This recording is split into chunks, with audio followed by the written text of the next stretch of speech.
Here is the gazebo. It's finished now.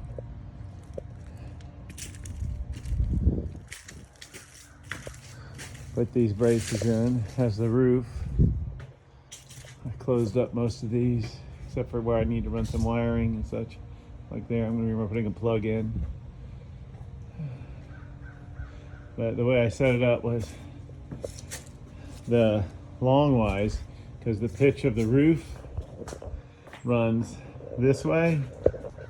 So I tied these, that way the roof doesn't bow out.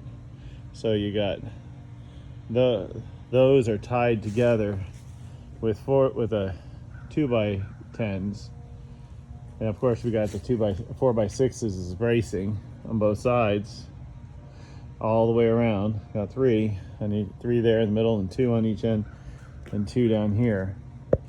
And then I put these two 4x6s to support the center beam of the roof, and then two extras just for extra support, plus it looks good.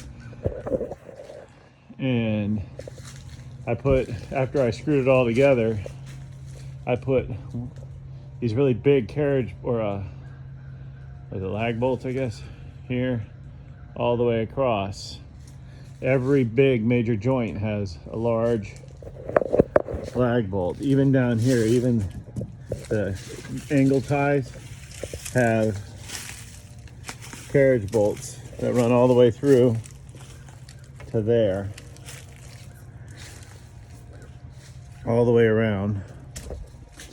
This one too. See, this here is actually a threaded rod that runs from here all the way to this side, and it's the same way on that other one for the long ones. The shorter runs, we just have these carriage bolts that are pulling through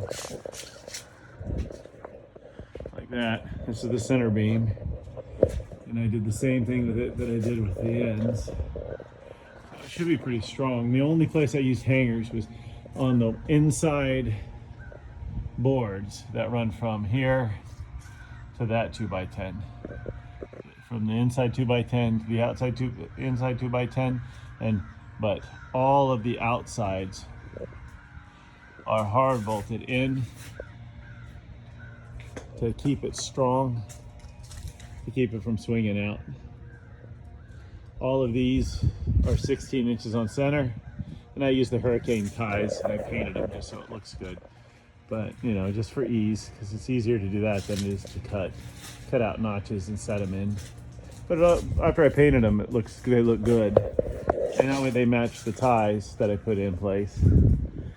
And like I said before, I just sank in bolts down into the concrete, and I use concrete epoxy to hold them in place. And then I put these beams right up here. This is where the ceiling fan's gonna go on both sides. There's one there and one there, because it is 24x16. So it's a pretty good size gazebo. As you can see, we got 3 of these tables that are gonna go in there, and it should have no problem fitting them in. So that way we have a nice way to keep dry. And of course, there's concrete pads where the old house used to sit. And we're gonna probably put a fire pit right out there in front, which we already have the fire pit right there.